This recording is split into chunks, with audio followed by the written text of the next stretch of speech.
மருத்துவமனைக்கு வரும் நோயாளிகளை நோயாளிகள் என அழைக்கக்கூடாது என்று தமிழக அரசு அரசாணை வெளியிட்டுள்ளது.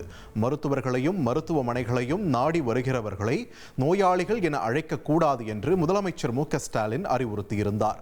அவரது அறிவுறுத்தலின்படி இனிவரும் நாட்களில் மருத்துவ பயனாளி அல்லது மருத்துவ பயனாளர்கள் என்று மட்டுமே அழைக்கப்பட வேண்டும் என்று சுகாதாரத்துறை செயலாளர் செந்தில்குமார் அரசாணை வெளியிட்டுள்ளார். நோயாளிகளை இனிவரும் நாட்களில் பயனாளி என்று அழைக்குமாறு சுகாதாரத்துறையின் அனைத்து துறை சார்ந்த அதிகாரிகளுக்கும் அரசாணை வெளியிட்டு உத்தரவு வழங்கப்பட்டுள்ளது.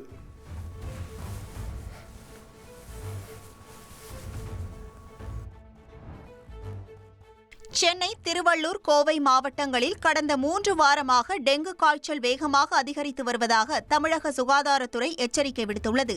தமிழகத்தில் வடகிழக்கு பருவமழை துவங்க உள்ள நிலையில் தமிழ்நாடு அரசு தொற்று நோய் தடுப்பு நடவடிக்கைகளை துரிதப்படுத்தியுள்ளது. இந்த நிலையில் தமிழகத்தில் மேற்கொண்ட மருத்துவ பரிசோதனையில் கடந்த 2 வாரமாக டெங்கு காய்ச்சலால் பாதிக்கப்படுவோரின் எண்ணிக்கை அதிகரித்து வருவதாகவும் இதுவரை 15,000க்கும் மேற்பட்டோர் பாதிக்கப்பட்டுள்ளதாகவும் தெரிவிக்கப்பட்டுள்ளது. குறிப்பாக சென்னையில் 3,665 பேரும், திருவள்ளூரில் 1,171 பேரும், கோவை மாவட்டத்தில் 1,278 பேரும் டெங்கு காய்ச்சலால் பாதிக்கப்பட்டுள்ளனர். டெங்கு காய்ச்சல் வேகமாக பரவி வரும் மாவட்டங்களுக்கு ரெட் அலர்ட் விடுக்கப்பட்டுள்ள நிலையில் அந்தந்த மாவட்ட சுகாதாரத்துறை இணை இயக்குநர்களுக்கு கொசு உற்பத்தியாகும் இடங்களில் உடனடி நடவடிக்கை மேற்கொள்ளவும், டெங்குவால் பாதிக்கப்படுவோருக்கு உடனடி சிகிச்சை மேற்கொள்ளவும் உத்தரவிடப்பட்டுள்ளது. இந்த ஆண்டு இயற்பியலுக்கான நோபல் பரிசு அமெரிக்கா, இங்கிலாந்து மற்றும் பிரான்ஸை சேர்ந்த 3 விஞ்ஞானிகளுக்கு பகிர்ந்து அளிக்கப்படுகிறது.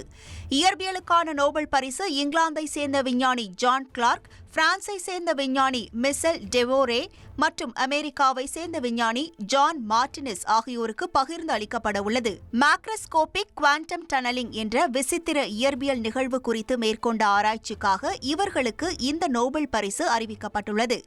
குவாண்டம் உலகில் பெரிய அளவிலான பொருட்களும் தடையாக நிற்கும் சுவர் போன்ற தடைகளுக்குள் ஊடுருவி மறுபுறம் செல்ல முடியும் என்பதே இவர்களது கண்டுபிடிப்பு. இவர்களின் இந்த கண்டுபிடிப்பு குவாண்டம் கணினி, அதிவேக மின்னணு சாதனங்கள், மிக நுணுக்கமான சென்சார்கள் போன்றவற்றின் தயாரிப்பில் பெரிதும் உதவும் என்று எதிர்பார்க்கப்படுகிறது. அமெரிக்க வரி விதிப்பால் அடுத்த நிதி ஆண்டுகளுக்கான இந்தியாவின் பொருளாதார வளர்ச்சி சற்று குறையக்கூடும் என உலக வங்கி கணித்துள்ளது.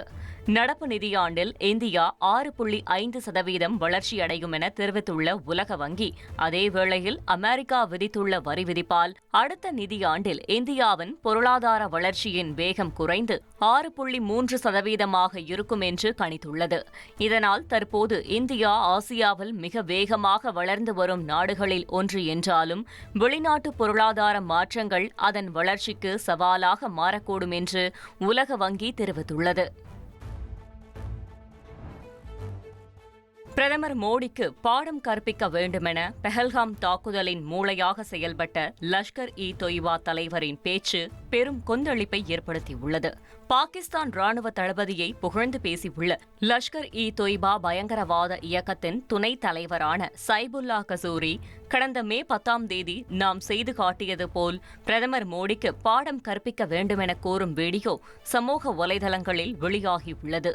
மேலும் அவர் வெள்ள நிவாரணப் பணி என்ற பெயரில் தாங்கள் செயல்படுவதாக கூறுவதும், பாகிஸ்தானில் சமீபத்தில் ஏற்பட்ட வெள்ள பாதிப்புக்கு இந்தியாவை பழிவாங்க வேண்டும் என கூறுவது குறித்தும் வீடியோ வெளியாகியுள்ளது.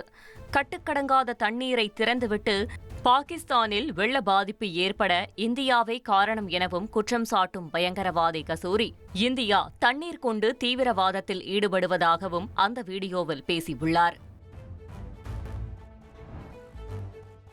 கரூர் சம்பவத்தில் பாதிக்கப்பட்டவர்களிடம் தவேகா தலைவர் விஜய் வீடியோ காலில் பேசி ஆறுதல் தெரிவித்துள்ளார். நடக்கக்கூடாதது நடந்துவிட்டது, எந்த வகையிலும் ஈடு செய்ய முடியாத இழப்பு, எப்போதும் நான் துணை நிற்பேன், விரைவில் உங்களை சந்திப்பேன் என விஜய் கிட்டத்தட்ட 20 நிமிடங்கள் வரை பேசி ஆறுதல் கூறியதாக தெரிவிக்கப்பட்டுள்ளது. உயிரிழந்தவர்களின் உறவினர்களிடம் விஜய் வீடியோ காலில் பேசும்போது புகைப்படம் மற்றும் வீடியோ எடுக்க வேண்டாம் என்று வேண்டுகோள் விடுத்ததாகவும் கூறப்படுகிறது. கரூர் சம்பவத்தில் உயிரிழந்தவர்களின் உறவினர்களிடம் வீடியோ காலில் பேசி ஆறுதல் கூறிய விஜய் விரைவில் பாதிக்கப்பட்ட மக்களை நேரில் சந்திப்பதாக உறுதி தந்திருப்பதாக விஜயுடன் போனில் பேசியவர்கள் தெரிவித்துள்ளனர். எப்பவும் உங்களுக்கு நான் ஆறுதலாக இருப்பேன், எனக்கு அதான் நான் உங்களுக்கு ஆறுதல் சொல்கிறேன். கோர்ட்டில் கேஸ்லாம் முடிவிட்டு நான் வரேன் அப்படின்னு சொல்லியிருக்காருங்க சார். என்னைக்கு வரேங்கிறது அதை மற்ற எல்லாரும் சொல்லுங்கள். கேஸ் முடிஞ்சோடனே நான் பர்மிஷன் கொடுத்ததுக்கப்புறம் வரேன் அப்படின்ட்டு. என்கிட்ட அம்மா பாப்பாவை பார்த்துக்குங்க, பையனை பார்த்துக்குங்க, நாங்கள் என்றைக்கு இருந்தாலும் நேரடியாக வந்து ஆறுதல் சொல்கிறோம், பார்க்குறோம், எது இருந்தாலும் எங்களுக்கு ஃபோன் பண்ணுங்க அப்படின்னு நம்பர் கொடுத்தாங்க. விஜய் வீடியோ காலில் தான் பேசினாங்க. பேசும்போது அதான் சொன்னாருங்க, என்னால் ஈடு பண்ண முடியாது கண்டிப்பாக, அதனால் இந்த ஒரு லீகல் சட்டம்லாம் கொஞ்சம் இதாக இருக்குது, கொஞ்சம் ரிலாக்ஸ் ஆகட்டும், வருவேன் கண்டிப்பாக, கரூர் கண்டிப்பாக வருவேன் அப்படின்ற மாதிரி சொல்லி முடித்தாருங்க. மத்திய பிரதேசம், ராஜஸ்தான் மாநிலங்களில் இருமல் மருந்து குடித்து 16 குழந்தைகள் உயிரிழந்த விவகாரம் நாடு முழுவதும் அதிர்வலைகளை ஏற்படுத்தியது. இந்நிலையில் காஞ்சிபுரத்தில் உள்ள அந்த சிரப்பை தயாரிக்கும் ஸ்ரீசன் நிறுவனத்திற்கு விளக்கம் கேட்டு நோட்டீஸ் ஒட்டப்பட்டுள்ளது. இது தொடர்பாக விசாரிக்க மத்திய அரசு மற்றும் மத்திய பிரதேச மாநில அரசு விசாரணை குழுவை அமைத்துள்ளது. மேலும் மறு உத்தரவு வரும் வரை தமிழகம் முழுவதும் அதன் விற்பனையையும் விநியோகத்தையும் நிறுத்தி வைக்குமாறும் உத்தரவிடப்பட்டுள்ளது. பெட்ரோல், டீசல் அடிப்படை விலை மற்றும் வரி விவரத்தை ரசீதில் குறிப்பிடக் கோரி தொடரப்பட்ட மனுவுக்கு மத்திய மாநில அரசுகள் பதில் அளிக்க மதுரை உயர்நீதிமன்ற அமர்வு உத்தரவிட்டது. தூத்துக்குடி மாவட்டம் திருச்செந்தூரை சேர்ந்த ராம்குமார் ஆதித்யன் மதுரை உயர்நீதிமன்ற அமர்வில் தாக்கல் செய்த மனுவில் நுகர்வோர் பாதுகாப்பு சட்டப்படி பெட்ரோல் மற்றும் டீசல் ரசீதில் அதன் அடிப்படை விலை, வரி விவரம் போன்றவற்றை குறிப்பிட வேண்டும் என தெரிவித்திருந்தார். இது தொடர்பான தகவல் பலகையை வாடிக்கையாளரின் கண்ணில் தெரியும்படி வைக்க பெட்ரோல் நிலையங்களுக்கு உத்தரவிட வேண்டும் என்றும் மனுவில் ராம்குமார் ஆதித்யன் கூறியிருந்தார்.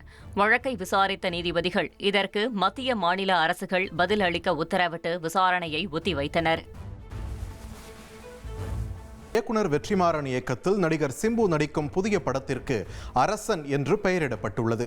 கலைப்புலி எஸ். தானு தயாரிப்பில் வடசென்னையை களமாக கொண்டு உருவாக உள்ள இந்த திரைப்படத்தின் மீதான எதிர்பார்ப்பு எகிரி உள்ள நிலையில் எஸ்டிஆர் வெற்றிமாறன் கூட்டணியில் உருவாகும் STR 49 படத்தின் டைட்டில் இன்று வெளியாகும் என கலைப்புலி எஸ். தானு ரசிகர்களுக்கு அப்டேட் கொடுத்திருந்தார். ஆளப்பிறந்த அரசன், வெற்றியுடன் சிலம்பரசன் என்ற கேப்ஷனுடன் படத்தின் டைட்டில் அரசன் என்று அறிவிக்கப்பட்டுள்ளது.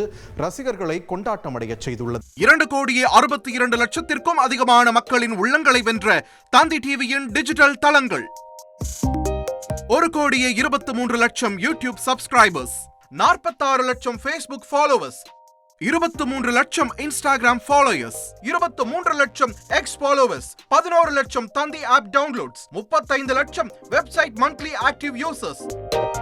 அசுரபலம் கொண்ட எங்கள் டிஜிட்டல் கரங்களில் உங்கள் விளம்பரங்களை சேர்க்க வாட்ஸ்அப் பண்ணுங்க. 8939888378. Email advttanditv@dttv.in.